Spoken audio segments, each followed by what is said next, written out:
Evening, it's Pastor Trish. It is Monday, March 15th. Welcome back to winter.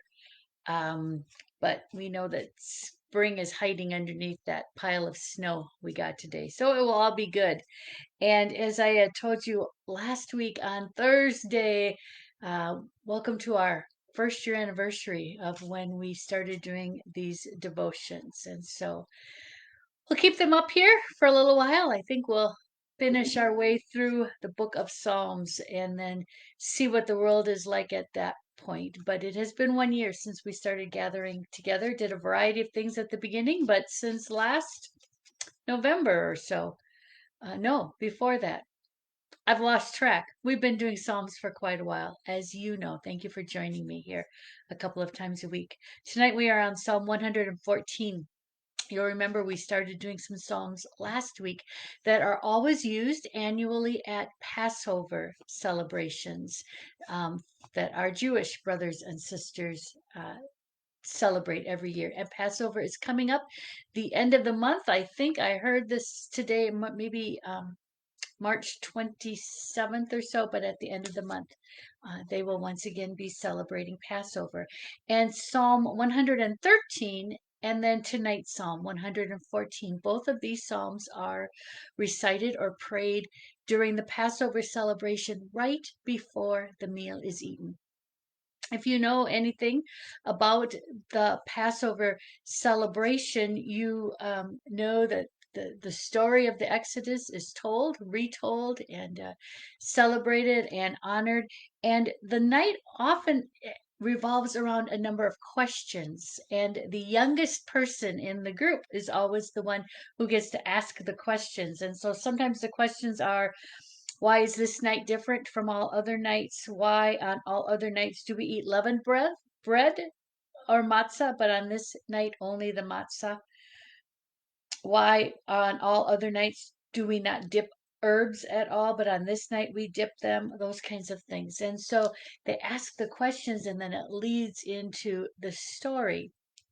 And Psalm 114, I'll be honest and tell you, I've never really thought about it before, but it's really a beautiful psalm in the way that it tells part of the Exodus story. And it's really creation telling the story. And so it's going to talk about the Jordan River retreating and the sea running away. And so we're talking about the crossing of the Red Sea. The mountains leaped away like rams. You're going to hear that.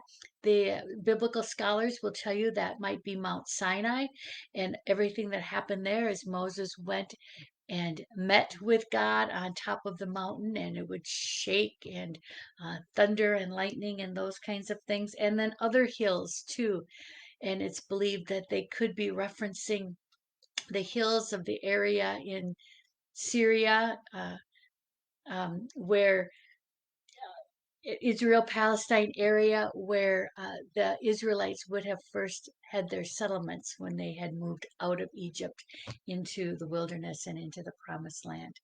So this is a short psalm, but it is retelling again the story of the Exodus, a story that's critical to all of us who are a part of the Abrahamic faiths and the tradition of Abraham and Sarah. So I'm going to pray this psalm, invite you to join me as we hear the story through the eyes, or not the eyes, but certainly through the characteristics of creation that was a part of the story as well. When Israel came out of Egypt, when the house of Jacob came out from a people who spoke a different language, Judah was God's sanctuary. Israel was God's territory. The sea saw it happen and ran away.